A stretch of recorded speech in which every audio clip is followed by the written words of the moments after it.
Assalamualaikum warahmatullahi wabarakatuh. Salli ala Muhammad wa ali Muhammad alaihi wal mahdi wa sallimu taslima. Dalam cerita-cerita kita sebelum ini, ya, kita sudah membahas tentang visualisasi sebuah program komputer raksasa yang berjalan di balik layar yang kita sebut sebagai realitas saat ini, ya. Di gagasan modern menyebut ini sebagai simulasi atau teori simulasi atau The Matrix, ya. Tapi tahu nggak kalau jauh sebelum Silicon merumuskan kode biner yang kita kenal sekarang ini, uh, ada teori-teori yang di zaman dulu, teori esoterik yang kuno, itu telah memperingatkan kepada kita manusia bahwa alam semesta ini atau alam material ini atau dunia material ini itu bukanlah realitas primer, tapi sebuah model atau cetakan tiruan, ya. Jadi dia mimik atau meniru atau memodelkan uh, suatu alam, uh, di mana alam itu adalah alam yang sempurna, yang tidak rusak, atau mungkin kita sebut sebagai imperishable realm, ya. Jadi dimodelkan, kemudian dikondensasi menjadi lebih padat dan lebih lambat, ya. Nah, itu apa yang kita sebut sebagai realitas saat ini. Di dalam teks-teks kebijakan klasik atau kebijaksanaan klasik yang kuno, nah, alam semesta ini digambarkan bekerja seperti sebuah mesin kosmik, ya, yang beroperasi dalam siklus pengulangan, terus mengulang dengan sangat presisi. Nah, apa yang kita sebut sebagai kosmos itu adalah panggung reenactment, ya, atau reka ulang yang skalanya masif, raksasa. Itu sebuah simulasi komputer yang cukup menyedot resource yang sangat besar kalau kita pakai ukuran kita sekarang ini, ya. Nah, di situ adalah tempat di mana jiwa-jiwa itu diturunkan, uh, atau apa yang kita sebut sebagai alam alam atau materi subatomik, ya, yang kita sebut sebagai ruh itu diturunkan untuk mengingat dan menguji kembali komitmen spiritualnya. Nah, di realitas fisik ini bertindak sebagai filter atau penyaring, ya, purifier atau shifter, ya. Kehidupan material yang kita anggap absolut ini sebenarnya menurut teks-teks itu adalah bentuk paling padat atau paling bawah, level terendah, dan yang paling terpecah-pecah dari satu kebenaran yang tunggal itu. Jadi disinilah sebenarnya tempat di mana variasi itu berada. Jadi ya, kita kenal dalam statistik ada variance, ada deviasi dan sebagainya. Nah, bagaimana simulasi ini tercipta? Dalam sains modern kita menemukan jawabannya melalui hukum emergence atau kemunculan wujud, ya, melalui proyeksi dimensional. Jadi ada kegiatan projection di situ, ada aktivitas projection. Sesuatu yang berada di dimensi yang lebih tinggi, ya, yang bersifat lebih murni, tanpa bentuk-bentuk yang kita kenal sekarang, dan melampaui batas ruang dan waktu karena dimensinya lebih tinggi. Dia memproyeksikan dirinya ke bawah, ke dimensi yang lebih rendah agar dapat dikenali. Nah, di alegori Gua Plato yang sebelumnya kita sudah kenal konsep ini, ya. konsep dua dimensi di mana orang-orang hanya memandang dinding dan melihat bayang-bayang dan menganggap itu adalah realitas yang satu-satunya yang mereka kenali. Sampai ikatan mereka dilepas dan mereka bisa melihat ke seluruh area di dalam ruangan gua itu, barulah ia bisa mengenali bentuk-bentuk yang sebenarnya ada. Nah, itu seperti sebuah proyektor film ya, kalau kita bisa bayangkan. Ada cahaya lampu di dalam proyektor itu yang melambangkan dimensi atau esensi yang murni. Nah, kemudian ada pita seluloidnya. Itu merupakan hukum-hukum kosmik yang kita kenal dan kita temui saat ini. Sedangkan gambar dua dimensi yang bergerak di layar bioskop itu adalah dunia tempat kita tinggal saat ini. Nah, pandangan atau pemikiran ini sudah kita ceritakan sebelumnya tentang Gua Plato itu, ya.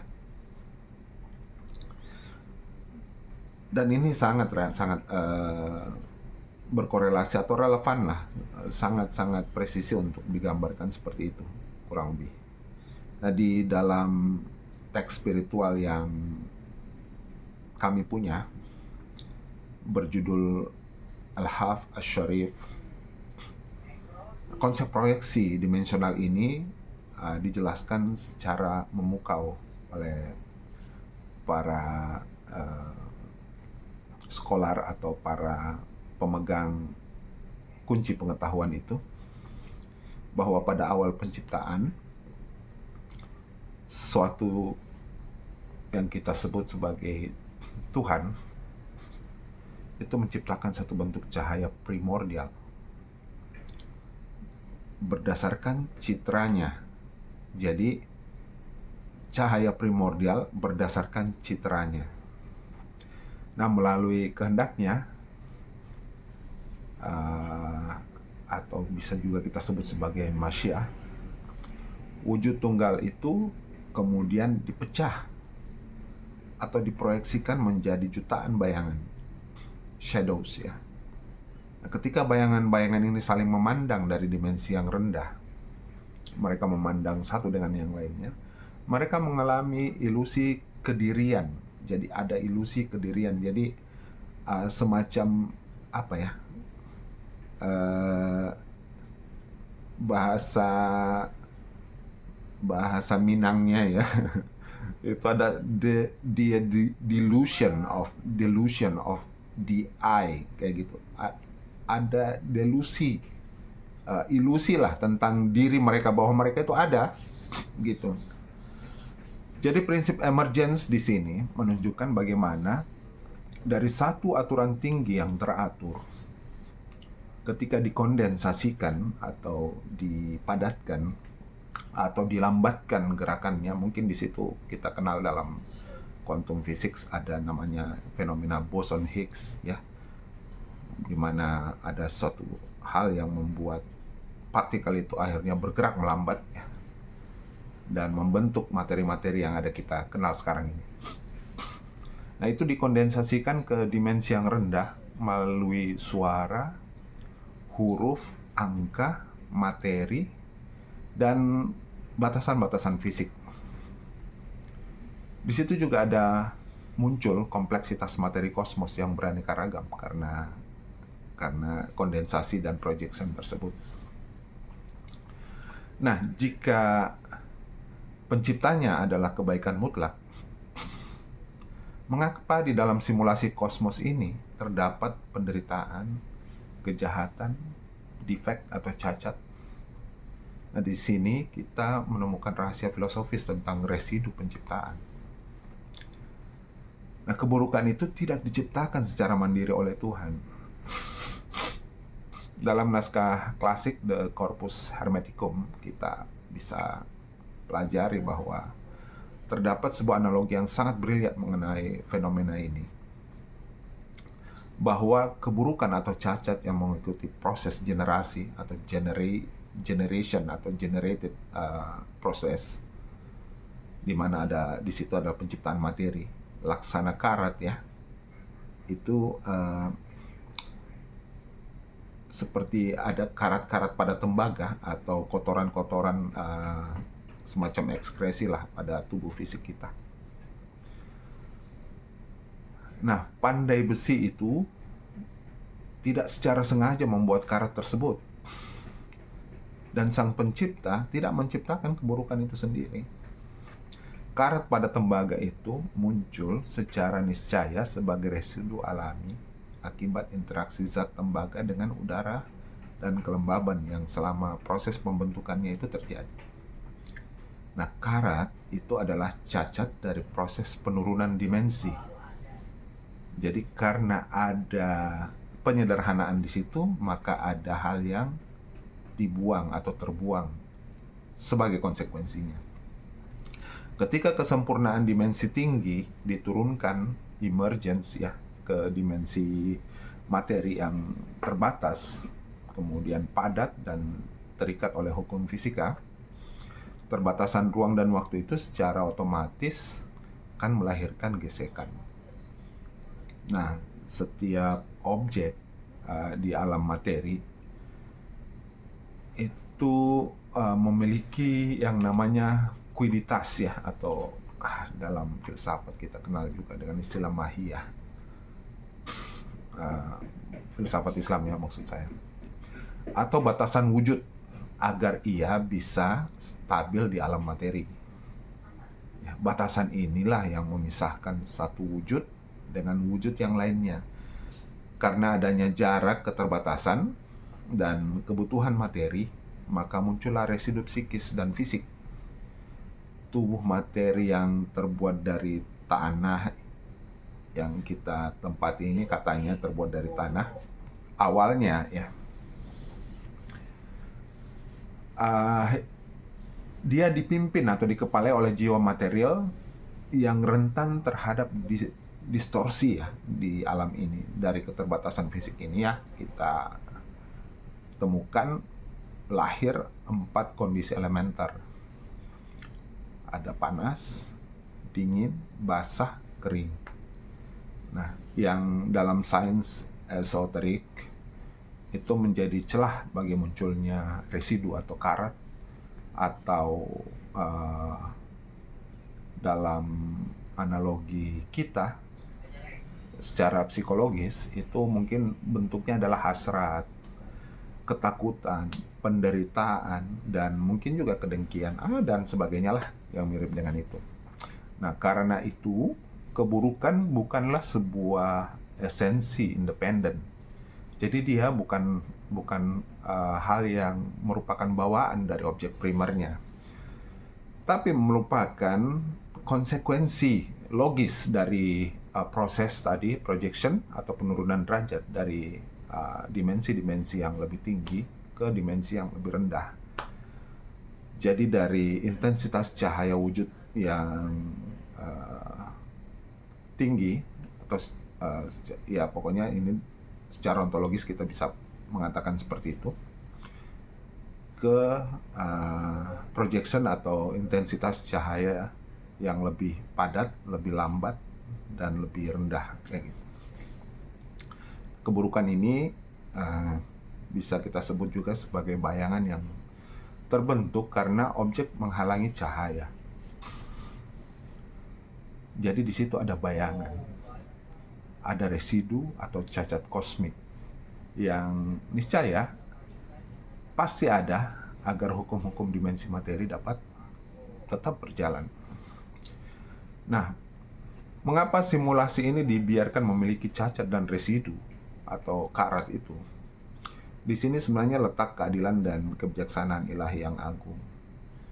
Karena tanpa adanya karat, keburukan, kita tidak akan pernah mengerti dari nilai dari sesuatu yang murni, atau nilai dari emas yang murni ya, kalau kita analogikan emas misalnya. Tapi saya tidak suka pakai analogi emas ya. Kita gunakan saja cahaya yang murni lah, kayak gitu. Tanpa adanya bayang-bayang, kita tidak akan pernah mengerti tentang cahaya, gitu aja, simpelnya lah. Nah, tanpa kegelapan di dimensi rendah, jiwa tidak akan pernah memiliki dorongan untuk mendaki kembali ke dimensi yang lebih tinggi. cacat di dalam matriks ini, di realitas ini, sengaja didesain sebagai instrumen ujian, katakanlah ujian, atau apapun ya, sejenis itu. Dan kosmos di simulasi ini merupakan semacam madrasah ya, madrasah lah, katakan madrasah atau sekolah untuk menggodok jiwa kita. Nah, melalui perjuangan melawan residu-residu di alam materi ini yang lebih rendah, dengan membersihkan debu ilusi yang menutupi batin kita, manusia dipaksa untuk melampaui identitas biologis dan fisiknya. Keburukan yang kita berhasil taklukkan itu kita lakukan bukan dengan memusnahkan matriks ini, enggak. Kita tidak akan memusnahkan matriks ini, tapi melainkan dengan menggunakannya sebagai batu loncatan atau sebagai stepping stone untuk meningkatkan kesadaran jiwa kita, sehingga kita dapat memperoleh titel lulus ya, atau graduate. Kita lepas dari rantai yang membelenggu kita. Kita lepas dari rantai yang mengikat kita di dalam gua Plato itu. Dan kita kembali bersatu dengan sumber cahaya yang abadi. Itu aja kali ya ngalor ngidul kita sehari ini. Thank you. Assalamualaikum.